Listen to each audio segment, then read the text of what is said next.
Hello everyone, welcome to the wisdom classes. अब जैसा हमने टेक्निकल एनए और आपकी जिसमें भी जनरल साइंस आती है उसके लिए हमने test series mock test start किया है, तो वही हम शुरू करते हैं आज। जैसे हमारा सेकंड डे इनका, तो वही सेम अपना साइंस में केमिस्ट्री, फिजिक्स और बायोलॉजी जो होते हैं उन सब के क्वेश्चन है। आपके जितने भी कॉम्पिटिटिव एग्जाम है जिसमें जनरल साइंस यूज मतलब आती है उन सब में ये यूजफुल रहेगा। ठीक है, so let's start. Here is the first question, Hindi English दोनों में गिवन है, आपको जो मीडियम लगता है उसके अकॉर्डिंग आप लोग देख लेना। मैं दोनों में इलेबरेट कर दूंगी। What is the chemical formula of the sulphuric acid? रासायनिक सूत्र क्या होता है सल्फ्यूरिक अम्ल का? अच्छा, इसको ना किंग ऑफ एसिड भी कहा जाता है। क्या कहा जाता है? किंग ऑफ एसिड, अम्लों का राजा। इसका जो फॉर्मूला होता है वो आपका होता है H2SO4। तो इसमें तो कुछ समझाने जैसा है नहीं, जिस ऑप्शन में दिख रहा है। तो आपके ना बहुत ऐसे टू द पॉइंट वाले बहुत क्वेश्चंस बनते हैं, आपको ये लर्न नहीं करना रहेगा। Next now, what is the pH value of neutral solution? बताओ भाई, उदासीन विलयन का पीएच जो मान है कितना होता है? कितना होता है इसका पीएच वैल्यू? तो पहले समझो पीएच वैल्यू होता क्या है। देखो, पीएच वैल्यू जो होते हैं ना, इस तरीके से ये पीएच जो होता है किसी का निकाला जाता है। तो पीएच वैल्यू जो होते हैं या पीएच स्केल होती है वो आपको बताती है कोई एसिड कितना स्ट्रांग है, कोई अम्ल कितना ज़्यादा स्ट्रांग में आता है या वीक में आता है, उसके बारे में बताती है। तो एक बात ध्यान रखना, एसिड के लिए, अम्ल के लिए जो आपके पीएच का मान होता है वो क्या होता है? 7 से कम होता है। ठीक है, और हम क्षार की बात करें, बेस की बात करें, तो इसके लिए जो पीएच मान होता है वो 7 से क्या होता है आपका? ज़्यादा होता है। और जो उदासीन या वो जो होते हैं ना, उनके लिए जो वैल्यू होती है वो 0 होती है। हमसे न्यूट्रल का ही पूछा था, तो वैल्यू कितनी हो जाएगी? सॉरी 7 हो जाएगी, 7। तो उसके लिए उदासीन वाले जो होते हैं उसकी वैल्यू एग्जैक्ट कितनी होती है? 7 होती है। ठीक है, अगर 7 है इसका मतलब उदासीन है, न्यूट्रल है। 7 से ज़्यादा है तो बेस है, क्षार है। और 7 से अगर कम है तो आपका क्या हो जाएगा? एसिड हो जाएगा, अम्ल हो जाएगा। Next question, what is the chemical symbol of gold? अब ये टू द पॉइंट वाले क्वेश्चन है, बताइए। 2 मिनट का आपको टाइम देती हूँ, मुझे बताओ क्या आएगा आंसर। ठीक है, तो इसमें गोल्ड का सिंबल क्या हो जाएगा? ए। गोल्ड को हम लोग किससे रिप्रेजेंट करते हैं? AU। AG जो होता है ये किसका होता है? सिल्वर का होता है, चांदी। FE जो है ये आयरन का होता है, लोहा। और ये आपके कॉपर का होता है। ठीक है, तो साथ ही साथ लर्न करते जाना।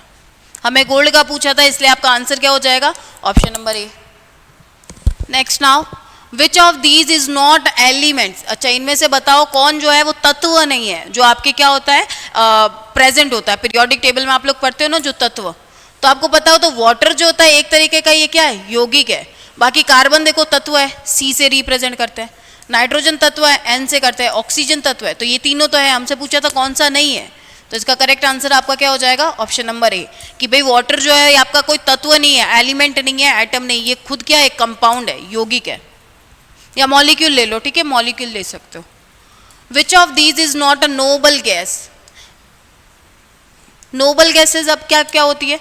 तो नोबल गैस जो होती है ना वो 0 ग्रुप के जो एलिमेंट होते हैं, शून्य समूह के। तो मैं यहाँ पे नोबल गैस कौन कौन सी है मैं उनके नाम लिख देती हूँ। ठीक है, फिर जो नहीं होगी वो आप अलग कर लेना।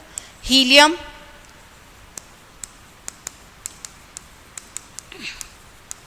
Helium, neon, argon, krypton, xenon, radon, इनको बोला जाता है नोबल गैस या उत्कृष्ट गैस है। तो कौन सी वाली नहीं है वो बता दो। अच्छा, कौन सी है वो बतानी है, तो कौन सी हो जाएगी आपकी? तो नियॉन हो जाएगी। बाकी कोई भी आपकी नोबल गैस नहीं आती है। नोबल गैस के ना दूसरे और नाम होते हैं, वो आप याद रख लेना। इनको 0 ग्रुप एलिमेंट भी कहते हैं, शून्य समूह के तत्व। इनको आइडियल गैस भी कहते हैं, आदर्श गैसें। ठीक है, इनको और क्या कहते हैं? इनर्ट गैसें भी कहते हैं, अक्रिय गैसें। और ये नोबल गैस भी कहते हैं, उत्कृष्ट। तो ये नाम आप याद रखना। Next, What type of bond is found by the sharing of electrons? अच्छा, जब हम इलेक्ट्रॉनों की शेयरिंग करते हैं, शेयरिंग का मतलब क्या होता है? जैसे सपोज करो 2 जन थे, उन्होंने कोई एक बिजनेस स्टार्ट किया। ये बोल रहा है मैं 50% अमाउंट दूंगा, ये वाला मैं 50%, तो वो आपकी क्या हो रही है? शेयरिंग हो रही है, इक्वल अमाउंट की हो रही है। तो इसने यही बोला कि जब आप शेयरिंग करते हो तो उससे कौन सा बॉन्ड होता है? सपोज करो A के पास 1 इलेक्ट्रॉन है, B के पास में भी 1 इलेक्ट्रॉन, दोनों ने 1 इलेक्ट्रॉन का साझा किया, शेयरिंग की। तो इस तरीके से ये जो बॉन्ड बना कौन सा बन गया? Single bond. और सिंगल बॉन्ड ये कौन सा बॉन्ड है? कोवेलेंट। तो आपका जो इसका आंसर होगा वो क्या हो जाएगा? ऑप्शन नंबर बी, कि जब इलेक्ट्रॉनों की शेयरिंग से, साझा करने से जब आपका जो बॉन्ड बनता है वो कौन सा बनता है? Covalent bond. Covalent bond total कितने टाइप्स का होता है? 3। सिंगल बॉन्ड एकल बंध, डबल बॉन्ड द्विबंध, और ट्रिपल बॉन्ड त्रिबंध। समझ आया? ठीक है, next question. Which of these is N inert gas? अभी पीछे करके आए है ना, बता दो भाई कौन सी हो जाएगी? तो हीलियम हो जाएगी, ऑप्शन नंबर सी। बताया था ना, उसको नोबल को इनर्ट भी कहते हैं। Which organ pumps blood through your body? बताइए भाई कौन है जो आपके पूरे बॉडी में ब्लड की सप्लाई करता है? तो छोटे बच्चे को भी पता है, हार्ट है ना। हार्ट का काम क्या होता है? खाली ब्लड पंपिंग का होता है, खाली उसका काम होता है पंप करो, पूरे बॉडी को ब्लड सप्लाई करो। लेकिन हमने तो पता नहीं दिल को कहाँ कनेक्ट कर दिया है ना, तो ऐसा कुछ नहीं है। इसका जो बेसिक काम होता है हार्ट का, वो खाली ब्लड पंप करना होता है। और माइंड का क्या होता है? खाली सोचना होता है। बाकी कोई दूसरे तीसरे कोई काम किसी का नहीं है। और फिर हम जब चोट वोट खाते हैं तो बेचारे दिल को कोसते हैं, ये हो गया वो हो गया, ऐसा कुछ नहीं होता। ठीक है, साइंस के अकॉर्डिंग खाली पंप करता है ब्लड का ये, और कुछ नहीं। What do plants need to make their own food? अच्छा, अब इनमें से बताओ कौन जो है पौधों को खाना बनाने के लिए किस किस की ज़रूरत पड़ती है? जैसे हम अपना खाना बनाते हैं तो हमें खाना, वो जितना भी रॉ मटेरियल होता है, गैस वगैरह वगैरह सब चाहिए होता है, बनाने वाला सबसे इंपॉर्टेंट वो चाहिए होता है। तो ऐसे ही पौधों को क्या चाहिए बताइए? तो ये तो छोटे बच्चे को भी आता है ना, पानी भी चाहिए, हवा भी चाहिए, सनलाइट भी चाहिए, सब चाहिए। इनमें से किसी एक चीज़ की भी कमी करके देखो, पौधे सड़ जाएंगे, मर जाएंगे बेचारे। Which of these is not a type of blood cell? इनमें से ऐसा एक बताओ जो आपके रक्त कोशिका का पार्ट नहीं है। तो आपको पता होता हमारी ब्लड में क्या क्या होता है? आरबीसी होती है, रेड ब्लड कॉर्पल्स, डब्ल्यूबीसी होती है, वाइट ब्लड या फिर श्वेत रक्त कोशिकाएं, और एक प्लेटलेट्स होती है। ठीक है, तो ये जो है ये सारी चीज़ें तो आपके किसका पार्ट होती है? ब्लड का पार्ट बनाती है। तो स्टीम सेल्स ये कुछ नहीं होता है। तो इसका करेक्ट आंसर क्या हो जाएगा? Option number D. आगे चलें। Which of these is not a component of the central dogma of molecular biology? Bio का क्वेश्चन आया है, टू द पॉइंट है। सेंट्रल डॉगमा आपकी एक प्रोसेस होती है, तो इसमें पूछ रहा है कि इनमें कौन पार्टिसिपेट नहीं करता। तो सेंट्रल डॉगमा जो होता है ना, डीएनए, आरएनए, प्रोटीन, ये सब वो आपके करते हैं। कौन नहीं करता है? तो आपके लिपिड नहीं करते हैं। ठीक है, तो इसका करेक्ट आंसर आपका क्या हो जाएगा? Option number D. Next now, what is the basic unit of heredity? बता दो भाई। आनुवांशिकता ऐसा क्या है जो हमारे ग्रेट ग्रैंडफादर, फिर ग्रैंडफादर, फिर उनसे हमारे फादर, फिर उनसे भी हम में, फिर हमसे भी आगे हमारे होने वाले बच्चे, मतलब ये कंटिन्यू चलता आता है। ऐसी कौन सी यूनिट है जो आपके पीढ़ी दर पीढ़ी वो चल रही आ रही है? तो वो जो छोटी से छोटी यूनिट होती है ना, वो आपकी जीन होती है। आपने देखा है, अगर पापा की आंखें, अगर आपकी ब्लू आइज है तो आप में भी ब्लू आइज, या आपके होने वाले बच्चों में, मतलब कहीं ना कहीं वो आपको मिलेगा ही मिलेगा। तो वो जो होता है ना, वो हेरिडिटी के जो भी आपके सिम्टम्स होंगे वो जीन की वजह से हमारे आते हैं इधर उधर। तो इसका आंसर हो जाएगा gene. Which of these is a green house effect? Green house effect क्या होता है पहले ये समझ लो, कि जितने भी ठंडे इलाके होते हैं ना, जहाँ पे बर्फ बहुत ज़्यादा होता है, तो वहाँ पे आपको पता हो तो प्लांट इजीली उगाए नहीं जा सकते, है ना। तो वहाँ पे ग्रीन हाउस इफेक्ट क्या करते हैं, आर्टिफिशियली ऐसे बना करके और टेम्परेचर देके इसमें फिर पौधों को उगाया जाता है। तो ये बोल रहा है इसमें कौन कौन सी गैसें होती है? तो ग्रीन हाउस गैसें जो होती है CO2, SO2, ये सारी होती है। ठीक है, तो अब आपको कौन सी ऑप्शन में हमारी CO2 आ गई, आंसर क्या हो जाएगा? सी हो जाएगा, right. What do butterflies start as before they grow wings? अच्छा, आपको पता हो तो हम मतलब ह्यूमंस का क्या होता है, वो जाइकोट वगैरह होता है, फिर जाइकोट ग्रोथ करता है, ये वो है ना, आप लोग देखना, फिर जाकर के इंसान का बच्चा, फिर इंसान का बच्चा धीरे धीरे धीरे मतलब वैसे ही बड़ा होता है। मतलब इंसान में जो होता है सारा बॉडी पार्ट पहले से ही होता है, बस धीरे धीरे उनकी ग्रोथ होती है, हाँ या ना, है ना।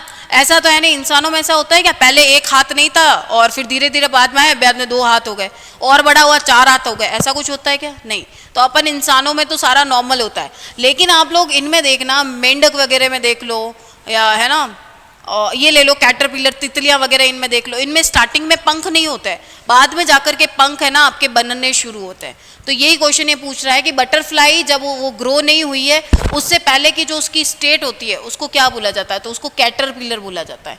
इसका करेक्ट आंसर आपका क्या हो जाएगा? ऑप्शन नंबर बी हो जाएगा। अब ये टू द पॉइंट वाला है, आपको लर्न नहीं करना पड़ेगा, इसमें मैं कुछ समझा नहीं सकती आपको, है ना।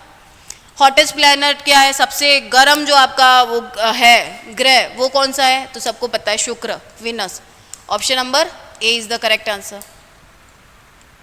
Next, what causes the tides on earth? बताओ भाई, आपने देखा है टाइड्स जो होती है, आप समुद्र में, ओशियन में आप देखना बड़ी बड़ी आपकी टाइड्स बनती है, इस तरीके से वेव्स वगैरह बनते हैं, तो उनके बनने का कारण क्या होता है? 4 ऑप्शन दे रखे, जल्दी से मुझे करेक्ट आंसर बताओ क्या आएगा।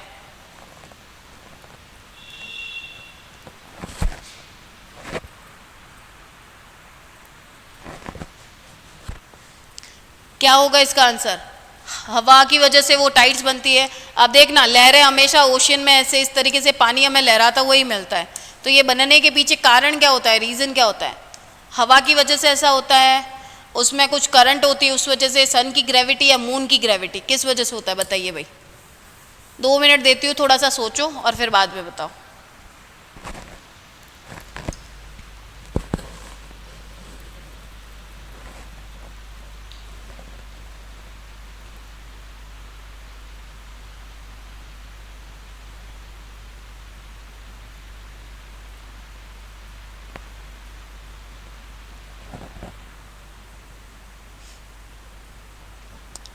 देखो, हवा की वजह से कोई विंड वगैरह नहीं बनता। इसका करेक्ट आंसर क्या होगा, पहले मैं आंसर बता देती हूँ, बाद में मैं एक्सप्लेन करती हूँ कि ऐसा होता क्यों है। इसका करेक्ट आंसर होगा आपका ऑप्शन नंबर डी, कि जो मून की ग्रेविटी है ना, गुरुत्वाकर्षण, आपको पता हो तो जो अर्थ की ग्रेविटी होती है मून पर ना, या फिर ऐसे समझ लो, ओहो इधर देखो, जो मून पर ग्रेविटी होती है ना, मून ग्रेविटी या चंद्रमा पे जो आपका गुरुत्वाकर्षण होता है, वो अर्थ के गुरुत्वाकर्षण का मतलब कितना होता है, 6 टाइम्स होता है, समझ रहे हो, 6 से मल्टीपल होता है। या फिर हम ऐसे बोल सकते हैं 1/6 इसका ना हमारे अर्थ के ऊपर होता है। एग्जाम्पल देती हूँ, सपोज करो कोई आदमी हमारे यहाँ पे 60 किलो का है, तो अगर मैं पूछूं कि वो आदमी वहाँ पे मून पे, चंद्रमा पे कितने किलो का होगा, तो 1/6 × 60 करना पड़ेगा, मतलब 6 किलो। सोचो, जो आदमी 60 किलो का होता है हमारे यहाँ पे, वो वहाँ पे सिर्फ 6 किलो का हो रहा है कंसिडर, समझ आ रहा है? 5 किलो का तो हम डंबल भी उठा लेते हैं, है ना, तो 6 किलो का, तो ये फर्क है। तो ये एक्चुअली होता क्या है, मून हमारे यहाँ पे प्रेजेंट होता है, ठीक है, रात में, है ना, हंसता खेलता, यहाँ पे ओशियन होता है, तो अब इसकी ग्रेविटी जो होती है क्या करती है, इसके ऊपर अफेक्ट डालती है। ग्रेविटी उस गुरुत्वाकर्षण के कारण, वो गुरुत्वाकर्षण उसके ऊपर प्रभाव डालता है, और उस गुरुत्वाकर्षण के बढ़ने के कारण वहाँ पे क्या हो जाती है, आपकी टाइड्स बन जाती है, ये जो होती है वेव्स बन जाए, ज्वार भाटा वगैरह जो आप कहना चाहो। तो इसका करेक्ट आंसर क्या हो जाएगा, मून की ग्रेविटी। ये जरूर ध्यान रखना, 1/6 होती है अपने अर्थ की उसके। विच of these is not a type of rock, इनमें से बताओ कौन चट्टान का आपका प्रकार नहीं है। बाकी जो 3 है वो चट्टाने हैं, इनमें से एक नहीं है।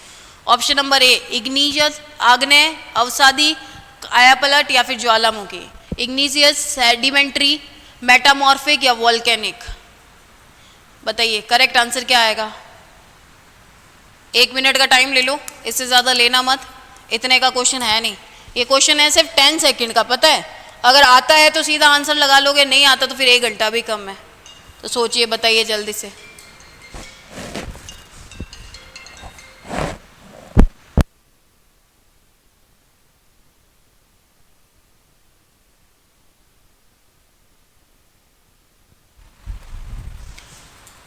हो गया क्या? मेरे हिसाब से 20 सेकेंड्स हो गए, 30। बताइए भाई करेक्ट आंसर क्या आएगा। चलो मैं बता देती हूँ, है ना। इनमें से जो होता है आपके वॉल्केनिक, ज्वालामुखी कोई भी चट्टान नहीं होती है। ज्वालामुखी, वॉल्केनोज जो आते हैं वो क्या, वो कोई चट्टानें होती है क्या? नहीं, वो तो गरम गरम बहुत सारा क्या कहते हैं लावा होता है, ऐसे पिघलता है, तो वो कोई चट्टाने वट्टाने में नहीं होता है। तो इनमें से मेटामॉर्फिक, सेडिमेंट्री और इग्नियस, ये सारी आपकी रॉक्स के प्रकार है, चट्टानों के प्रकार है, लेकिन ज्वालामुखी जो है ये कोई चट्टान नहीं होती है, ठीक है। Next, what is the study of earthquake called, भूकंप के अध्ययन को क्या कहा जाता है, बताइए भाई। अगेन 20 सेकेंड्स ले लो प्लीज, इससे ज्यादा नहीं। टू द पॉइंट क्वेश्चन है यार, टू द पॉइंट, है ना। जैसे अगर पूछा जाता है नॉर्मल इंसान के हाथ में कितनी उंगलियां होती है, तो 8, 2 तो थंब होते हैं ना, तो हाँ चलो टोटल 10 ले लो, इसी तरीके से। तो टू द पॉइंट है, आता है तो कर लोगे 10 सेकेंड, नहीं तो फिर आप ले लो 1 घंटा 2 घंटा जो भी है। 10 सेकेंड्स और रहे, जल्दी बताओ क्या बोलते हैं इसकी स्टडी को, वोल्केनोलॉजी, सिस्मोलॉजी, मीटियोरोलॉजी या फिर जियोलॉजी, बताइए भाई। ऑप्शन नंबर बी सिस्मोलॉजी बोला जाता है। हिंदी वाले ज़्यादा खुश मत हो ना, एग्जाम में भूकंप विज्ञान करके ऐसा आएगा नहीं। एग्जामिनर जो है वो आपको गवर्नमेंट जॉब देना नहीं चाहता। एक बात और ध्यान रख लेना, जो गवर्नमेंट हमारे एग्जाम कंडक्ट करा रही है ना, वो हमें एग्जाम देने के लिए नहीं करा रही है, वो हमें इसलिए करा रही है कि आप एग्जाम से बाहर हो जाओ। अब आप में इतना होना चाहिए कि वो हमें भगाना चाह रहा है, लेकिन फिर भी हम तो लेंगे वो सीट, समझे। तो ये ऐसे भूकंप विज्ञान कभी नहीं आएगा। इंटेलिजेंट है पेपर बनाने वाला, वो इस तरीके से देगा सिस्मोलॉजी, समझे, हिंदी में तो पता होना चाहिए, सिस्मोलॉजी बोलते हैं, ठीक है। Next now, which layer of earth atmosphere contains the ozone layer. इनमें से बताओ, वायुमंडल की आपने पढ़ी है ना, बहुत सारी लेयर्स होती है, तो ये कहता है ओजोन लेयर इनमें से किस में लाई करती है, किस में प्रेजेंट होती है, किस में उपस्थित होती है आपकी ओजोन लेयर, ओजोन परत। शोभ मंडल में, समताप मंडल में, मध्य मंडल में या ताप मंडल। इंग्लिश में दे रखा है ट्रोपो, स्ट्रेटो, मीजो या थर्मोस्फेयर। 10 सेकेंड्स ले लो, नो 20 सेकेंड्स नाउ। अभी 10 लोगे ना तो एग्जाम में 20 सेकेंड में कर पाओगे, है ना। करो, चलो आंसर बताओ।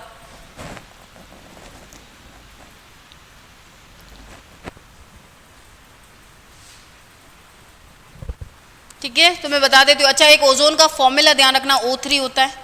ये कौन से वाले में लाई करती है, तो ये स्ट्रेटोस्फीयर में करती है। Option number B will be correct answer. Correct answer क्या हो जाएगा, समताप मंडल। समताप जो मंडल होता है ना, उसी में आपके ये करती है। अब एक और इस पे क्वेश्चन आता है, ओजोन होल आपने पढ़ा होगा।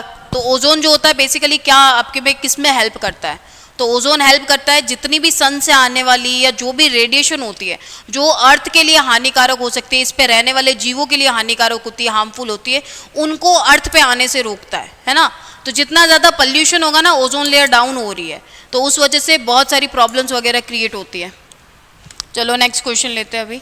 What is the name of galaxy that contains our solar system? बताइए भाई, हमारा जो सोलर सिस्टम है, सौर मंडल जिस आकाश गंगा में है, उसका नाम क्या है। Option number A Milky Way, Andromeda, Sombrero या व्हर्लपूल। व्हर्लपूल बताइए। भूल ही जाना, आकाश गंगा ऐसा मिलेगा नहीं मिलेगा, मिल्की वे देंगे वो इस तरीके से लिख के, नहीं देने वाले आकाश गंगा, ठीक है। तो इसका correct answer option number A होगा। Next now, which of these is an example of biotechnology. इनमें से बताइए कौन जैव प्रौद्योगिकी का उदाहरण है। इसके लिए 15 सेकंड ले लो, चलो थोड़ा अच्छा क्वेश्चन है ये। अच्छा मतलब सारे अच्छे हैं, ये वाला कुछ ज़्यादा सोचने लायक क्वेश्चन है। Building bridges, genetic engineering, manufacturing या माइनिंग कोल। बताइए भाई, इनमें से कौन आपका इसका क्या होगा, जल्दी बताइए।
बताइए क्या आंसर आएगा इसका। तो इसका जो करेक्ट आंसर होगा आपका क्या हो जाएगा, बताइए। ठीक है, मैन्युफैक्चरिंग ये वो इन सब में नहीं होता है। जो आपका बायोलॉजी वो यूज़ होगा, उसका आंसर क्या हो जाएगा आपका, genetic engineering. Option number B हो जाएगा, ठीक है। नेक्स्ट नाउ, अब चलो टू द पॉइंट वाले हम जल्दी करते हैं थोड़ा। What is the main component of natural gas. Natural gas बताइए, मेन कंपोनेंट क्या होता है, इथेन, प्रोपेन, ब्यूटेन या मीथेन। नेचुरल गैस CNG, जल्दी बताओ।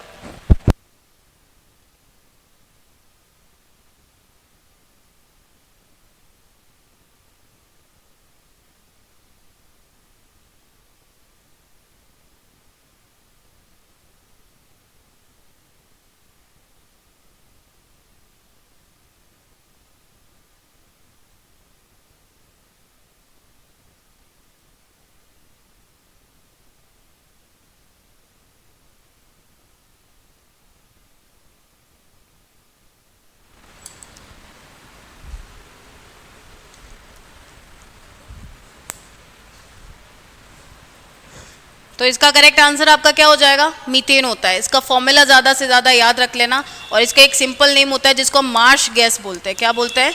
Marsh gas. ठीक है, कभी कभी डायरेक्ट भी ऐसे पूछा जा सकता है। तो इसका करेक्ट आंसर आपका क्या हो जाएगा? मीथेन हो जाएगा। ठीक है, आगे करें। Next, what does GPS stand for? बता दिए। जीपीएस का जो फुल फॉर्म होता है वो क्या होता है? ए, बी, सी और डी में से करेक्ट आंसर क्या हो जाएगा? जल्दी बताओ। मैं बता दूं डायरेक्ट? इसका जो फुल फॉर्म होता है ना, ये होगा। Option number A is the correct answer, global positioning system. या हिंदी में क्या हो जाएगा? हिंदी में भी वही सेम ही दे रखा है। Next now, what do doctors use to see inside the human body without surgery? Surgery के बिना आप जो देखते हैं तो किसके थ्रू देखा जाता है? Telescope, magnifying glass, microscope. बचपन की बात है, बहुत सिंपल क्वेश्चन है ना? बी हो जाएगा। What do you call the study of weather? Weather जो होती है उसकी स्टडी को क्या बोला जाता है? मौसम विज्ञान, या इंग्लिश में जो दे रखा है meteorology. Correct answer will be option number B. B आपका करेक्ट आंसर हो जाएगा। ठीक है, next, which of these is a common material use in the 3D printing? अच्छा बताइए भाई, 3D जितने भी आपकी प्रिंटिंग होती है उसमें क्या यूज करते हो? वुड, ग्लास, प्लास्टिक या क्लोथ? अंडरस्टूड है ना भाई? कैसे करोगे, है ना? तो अब आपको तो दो में से ही चुनना है। तो इसका करेक्ट आंसर क्या हो जाएगा? Option number C, plastic use किया जाता है। ठीक है, what is the purpose of desalination plant? जो भी आपके विलवणीकरण संयंत्र होते हैं जिनसे हम लोग लवण को, सॉल्ट को अलग किया जाता है, तो उनका यूज़ हम कहाँ पे करते हैं? जनरेट करने में, प्रोड्यूस फ्रेश। मैं इसका सीधा आंसर ही दे देती हूँ। ठीक है, ऑप्शन नंबर बी होगा इसका करेक्ट आंसर। बेसिकली यहाँ पे एक जो टर्म लिखा ना, डिसलाइनेशन या विलवणीकरण, इसका मतलब क्या होता है? लवण को अलग करना। जितने भी खारा पानी होता है ओशियन वगैरह का, उनमें से खारे पानी को मीठे पानी में इनके थ्रू बदला जाता है। ठीक है, तो इसका मेन पर्पज यही होता है कि आपको फ्रेश वाटर बनाना है समुद्र के पानी से। ठीक है, what is the process of converting raw sugar cane? अच्छा, कच्चे गन्ने को आपको चीनी के अंदर कन्वर्ट करना है, तो हम लोग किसके थ्रू कर सकते हैं? तो इसका जो करेक्ट आंसर आएगा ना, डिस्टिलेशन आएगा। ऑप्शन नंबर ए इसका करेक्ट आंसर होगा। Which renewable energy source uses the heat from the earth core? बताइए भाई, इनमें से ऐसा कौन है जो डायरेक्ट अर्थ कोर से, अर्थ के उससे किनारे से वो एनर्जी लेता है? Solar power, wind power, geothermal energy, या फिर ये? तो हिंदी वालों को तो देखो इनकी टर्म से ये हिंट मिल रहा है। ऑप्शन नंबर सी आपका क्या हो जाएगा? Correct answer. चलो आज का अब लास्ट क्वेश्चन लेते हैं, फिर आज की क्लास यहीं खत्म करते हैं। Next, which of these is use to measure the temperature? छोटे बच्चे को भी पता है ये तो। टेम्परेचर को किसके थ्रू मेजर किया जाता है? Thermometer. Option number C is the correct answer.